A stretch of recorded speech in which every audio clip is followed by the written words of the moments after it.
قرآن کریم نے جناب سید عالم صلی اللہ علیہ وسلم کی افضلیت پر کیا ارشاد فرمایا ہے، میں اس سے قبل ایک قانون آپ کی خدمت میں عرض کرنا چاہتا ہوں۔ بعض لوگوں کو دیکھا گیا ہے کہ جب ان کے سامنے افضلیت مصطفیٰ صلی اللہ علیہ وسلم کی بات کی جائے تو وہ سمجھتے ہیں کہ شاید کوئی تعصب کا مظاہرہ ہے، یا جناب یہ کوئی جانبداری ہے، یا وہ بہت زیادہ اسمارٹ لوگوں کے سامنے بنتے ہوئے امت کے اس قانونی اور انتہائی اہم موضوع کہ جس کے بارے میں میں نے ابھی المعتقد المستند کا حوالہ آپ کی خدمت میں کیا کہ یہ ایمان کے واجبات میں سے ہے، اس کا انکار گمراہی اور بدعت ہے۔ حضور سید عالم صلی اللہ علیہ وسلم کی افضلیت کو تسلیم کرنا، اس کا انکار۔ اب آپ دیکھیے کہ اس موضوع کو متنازع بنانے کی کوشش خواہ کی جاتی، جبکہ یہ چاہیے کہ جب اللہ رب العالمین جسے شرف و مقام عطا فرما دے اور فضیلت عطا فرما دے تو اگر آپ اسی کے دین کے داعی ہیں اور مبلغ ہیں اور اسی کی رضا اور اسی کے قانون کو بیان کرنے پر آپ نے کمر کسی ہے تو پھر آپ کا انتخاب قبول رد کوئی نہیں رہے گا۔ جس کو اس نے قبولیت کا درجہ دیا ہے بڑے توسع اور شرح صدر کے ساتھ وہ مقام آپ کو بیان کرنا پڑے گا۔ بعض لوگوں کو یہ دیکھا گیا کہ اس چیز سے گویا کہ صرف نظر کرتے ہوئے ایک تو یہ بات کی جاتی ہے، اہل ایمان کے نزدیک دیکھیے جناب تمام انبیاء کرام جنہوں نے اللہ رب العالمین جل وعلا کی بارگاہ سے خلعت رسالت یعنی رسالت کا جوڑا پہن کر اور تاج پہن کر اس سند سے سرفراز ہو کر تشریف لائے ہیں، مسلمان تمام پر ایمان لاتا ہے۔ جی آپ ایمان مفصل اور مجمل میں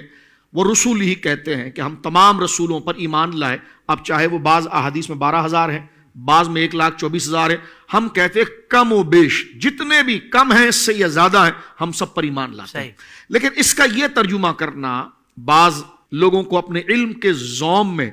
اور ترجمانی میں ایسا بے احتیاط بھی دیکھا گیا ہے کہ وہ یہ بات کر بیٹھتے ہیں کہ دیکھیے جو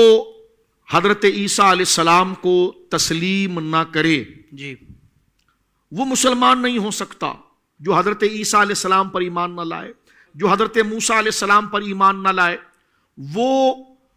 مومن ہونے کا دعویٰ بھی کرے تو مومن نہیں ہے، ٹھیک ہے۔ اور پھر کہا جاتا ہے کہ جناب حضرت عیسیٰ علیہ السلام کا جو بھی نام لے، حضرت موسیٰ علیہ السلام کا جو بھی نام لے وہ تمام مومن ہیں۔ ہم نے کہا یہ کیا بات کر دی؟ آپ نے خود ایک قاعدہ بیان کر دیا کہ اگر حضور کا کلمہ پڑھنے والا حضرت عیسیٰ علیہ السلام کی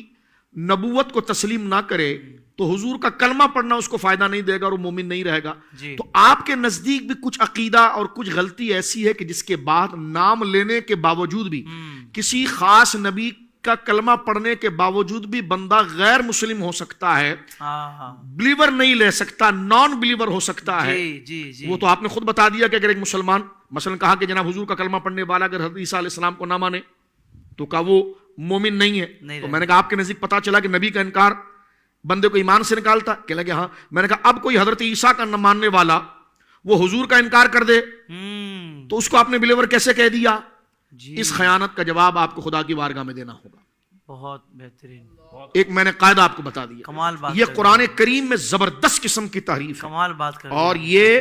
حضور سید عالم صلی اللہ علیہ وسلم کے دین کے ساتھ کھلواڑ بنانے کے مترادف ہے۔ مانا کہ آپ نے میلاد مصطفیٰ کوئی مصطفی تحریک کوئی بڑا کام کیا ہوگا، اچھے کام کو ایک درجے سے دیکھا ضرور کیا، لیکن یہ جو عقیدے کا فساد آپ بیان کر رہے ہیں کہ ہر بندہ بلیور ہو گیا اور کوئی مومن، دلیل یہ بنا رہے ہیں کہ اگر کوئی مسلمان حضور سید عالم کو مان کر بھی حضرت عیسیٰ کو نہ مانے تو مومن نہیں، تو میں نے کہا دیکھو آپ کے نزدیک بھی نان بلیور کا قاعدہ یہ بن گیا کہ وہ کسی ایک نبی کا انکار کرے، تو جب حضور کا کلمہ پڑھنے والا خاتم النبیین کا کلمہ پڑھنے والا صلی اللہ علیہ وسلم اگر وہ پچھلے کسی نبی کا انکار کرے تو وہ نان بلیور ہوتا ہے، تو پچھلے نبی کا دعویٰ کرنے والا وہ حضور سید عالم کا انکار کرے تو وہ آپ کے نزدیک بلیور کیسے ہو سکتا ہے؟ اللہ، تو آپ کیک کاٹتے نہیں کاٹتے یہ آپ کا کام ہے،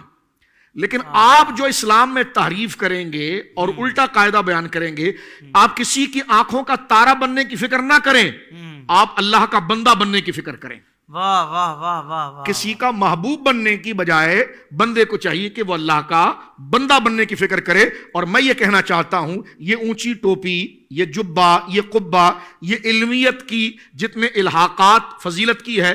اس کا مقصد دین بیان کرنا ہے نا، تو پھر جب آپ رب کے ماننے والے ہیں، حضور کے ماننے والے ہیں اور ان کے دین کے مبلغ ہیں تو آپ کو کس نے قیاس مال فارغ اور ایسا جو کفر کے دروازے تک بندے کو پہنچا دے؟ جی اللہ اکبر. تو یہ کرنے کی اجازت آپ کو کس نے دی ہے؟ لہٰذا آپ کو چاہیے کہ اگر آپ کسی کی آنکھوں کا تارا سیاسی راستے سے بننا چاہتے ہیں تو اس کو اس درجے میں رہیے، اس کو قرآن و سنت کا ملمہ کر کے اس کو رنگ چڑھانے کی آپ کو کوئی ضرورت نہیں ہے. واہ واہ شاہ جی. ایک بات. اب دوسری بات میں یہاں پر عرض کرنا چاہتا ہوں، یہ غور کیجئے، ایک فتنہ منظر عام پر یہ بھی دیکھا گیا ہے